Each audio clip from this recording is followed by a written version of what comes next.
Hi everybody and welcome to FABEDhacks. I'm Rosemary and today I have another Dollar Tree organization hacks video. This time it's part 2 of my craft area series. If you didn't see part 1, I will link it here and in the description box. There's a lot to cover, but before we jump in, I wanted to open up requests again for the next area to cover in this organization series. Is it kitchen, bath, closet, or another area? Leave me a comment below and let me know which area you would most like to see. Also, if you enjoyed the video, please remember to give a thumbs up, and please share with any family and friends you think would also enjoy this video. And while you're at it, you can get them to comment and request the area you would like to see next. But for now, let's go ahead and check out Craft Area Part 2. Now, if you saw the first video, you know that this was the craft space that I was actually moving back into. I had relocated briefly to the garage, but now I wanted to move back into this area, and I have a couple of bookcases, a nice work desk, plenty of great wall space I intend to fully use, as well as this cubby shelf. So in video 1, I organized some paper crafting materials on this wall to the left side of the desk. On the adjacent wall with the cubby shelves, I organized my floral supplies and more scrapbook materials, as well as multiple other supplies like plates, trays, frames, and pans, leaving just one lone cubby down here at the bottom. And that is where we're going to start today's video with the monster of craft room organizing, paint. First up is spray paint. I'm going to use these multicolored Dollar Tree bins that can hold 5 cans across. Then I can stack them in color coordinated bins for easy identification. I'll use a red bin for colors and a blue bin for metallics, and all 4 stacked bins will fit nicely in the cubby. For cans I use more frequently, I'm going to use one of these Dollar Tree corner shelves and attach it to the wall with my favorite CLOSET MAID clips, which you may have seen me use in my previous videos, and I will link down below. There's instructions on the back, or you can check out a previous video to see how to attach. And now here is the cubby shelf again, completed with the stacked cans of spray paint. And then alongside of the cubbies on the corner shelf are the more frequently used cans. If you're anything like me, you have amassed quite the collection of craft paint over the years in a variety of shapes and sizes. These Dollar Tree storage containers with the A-lid tops work great to store a variety of different sizes, with the larger ones fitting well sideways. If you prefer your paint on display, here's a paint holder I made in a previous video from recycled materials, including a shoebox and toilet paper rolls. I just cut about 1/3 off the toilet paper roll and then glued them to the inside of the shoebox. What's nice about this is that you can remove a bottle and the others will stay in place. And then here are the containers labeled and stored on a shelf, and then to the right is the shoebox display with my more frequently used metallic paints. Now here's a Dollar Tree paint display made from this wire spice rack and white bin. First, I placed the bin on the bottom shelf and zip tied the corners to the rack. Here you can see it from the back, and I just took some zip ties and I placed the zip ties through the slots, the first slots there on the basket in the corners, and then around the wire of the rack, and then just pulled the zip tie tight and did that for each of the 4 corners. And now you can see how the basket stabilizes the back of the rack and enables it to stand upright. It also brings it flush with the top shelf so that you can also hang it on the wall. Next, I'm going to use some Dollar Tree rulers to make some shelves.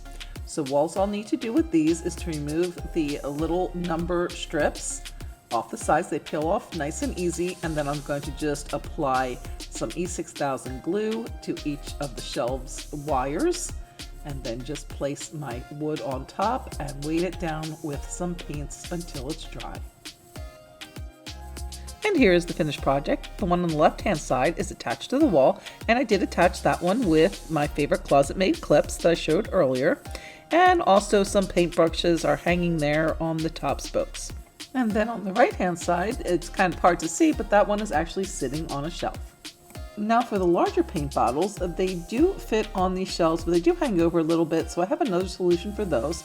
I'm going to take these Harvest Blessing wall hangers. I'm going to remove that little back holder, and then I'm going to take some of these L brackets and just attach these to the bottom of my wall hanging.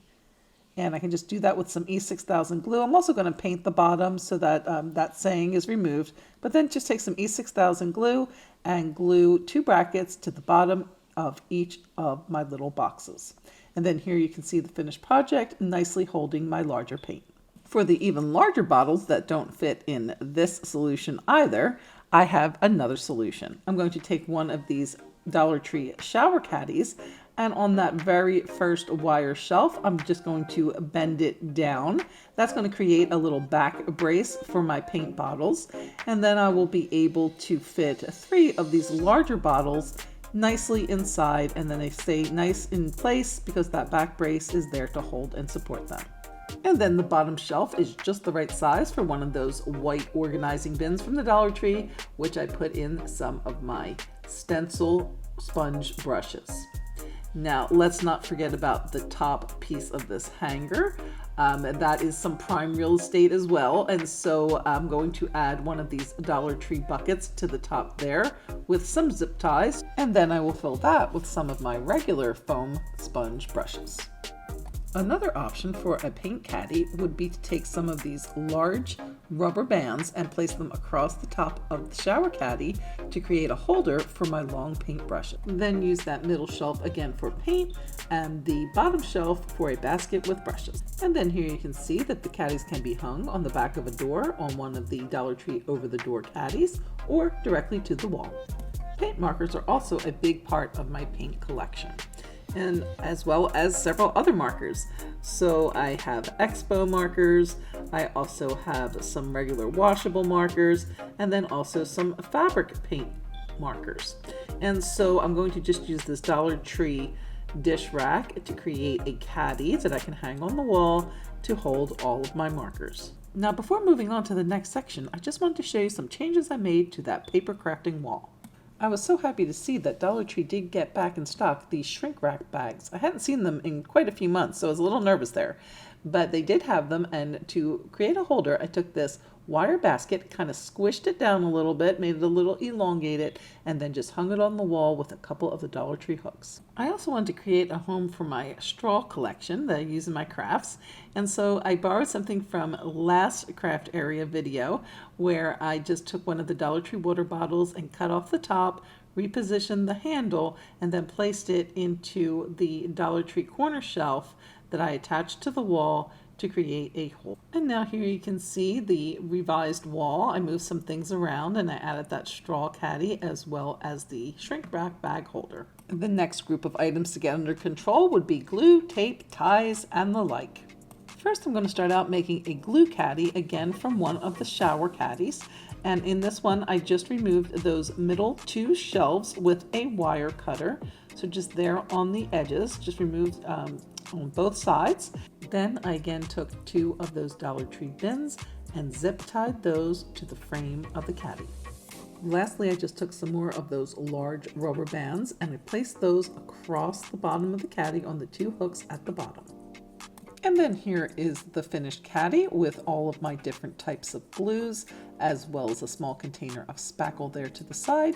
And at the bottom, that little shelf is perfect for a tube of caulk. To hold larger and heavier items like this bottle of vinegar and a large container of Mod Podge, I'm going to create a shelf using this Dollar Tree wire shelf and a storage bin. To stabilize, I will add 2 of the large rubber bands to each end of the shelf legs. To attach to the wall, I will again use the CLOSET MAID clips, and I will put 2 at the bottom and 2 at the top of each leg that attaches to the wall. Then I can just slide in my basket and create a nice little container shelf. And then here's the finished project attached to the wall, nice and high and away from my workspace. For my large tape rolls, I'm again going to use a solution from part 1 of this craft area series and cut the bottoms from 3 Dollar Tree hangers, then slide those through the slots of one of the organizer baskets. From there, I can just hang on the wall and slide on my rolls of tape. And here you can see the finished project, again neatly holding my tape rolls. To make a zip tie holder, I'm going to take one of these wooden boxes and use the smaller insert for my smaller zip ties and the larger piece for the larger zip ties. To attach to the wall, I'll be using these removable strips. But since the boxes are a little short to properly hold the zip ties, I'm going to make them a little longer by attaching these wood dowels to each corner with some wood, or in this case, Titebond glue.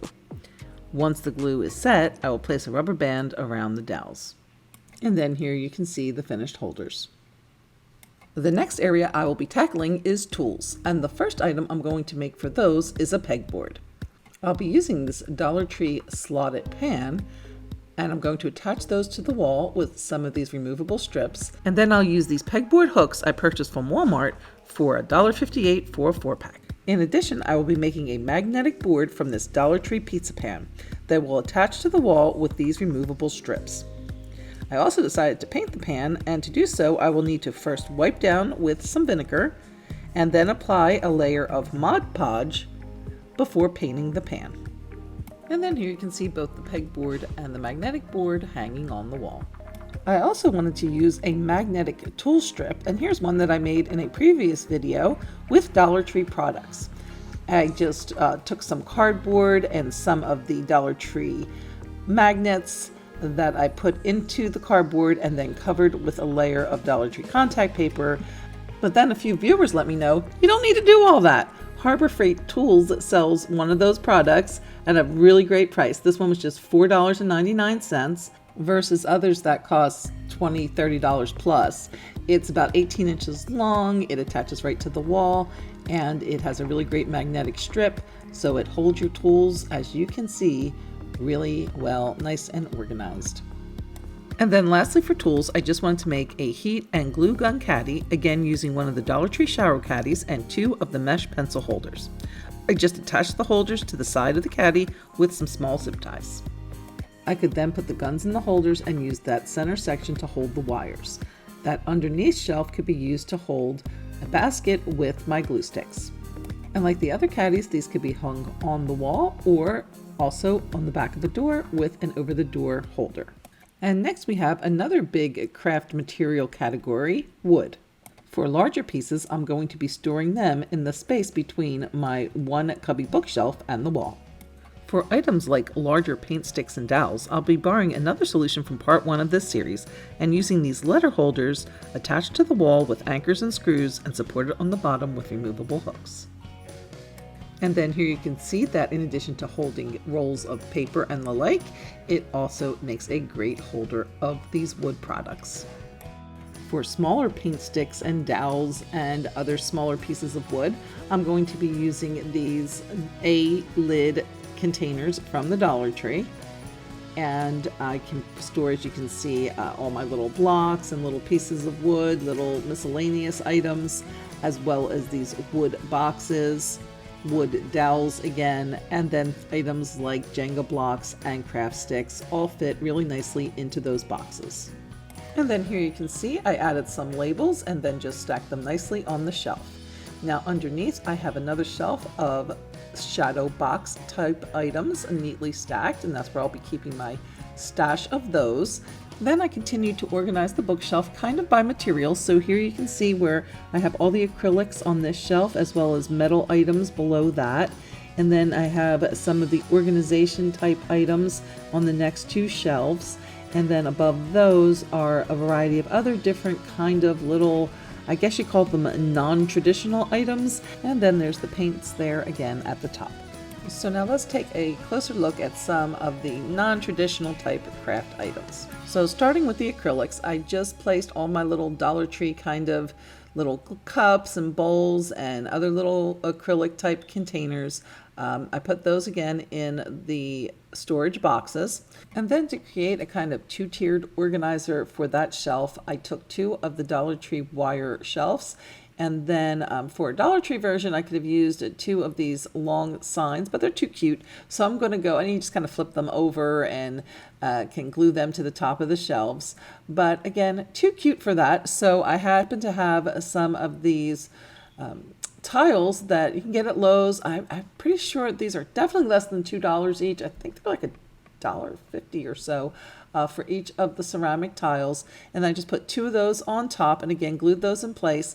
And then here you can see where I placed the containers on top, and then underneath it created little like channels for me to store my larger acrylic items. For my various metal items, I use one of these larger Dollar Tree bins. And then also for some of the smaller items, I put those in the storage boxes and then stacked others still to the side. And then for my little Dollar Tree favors and the little Dollar Tree toys, those work great again in those storage containers. And then I just also have one for my labels. And I also have things like beads, hooks, and extra zip ties in those containers. And then again, the paints. And then up at the top, I put all of my baskets and also my paper cutters.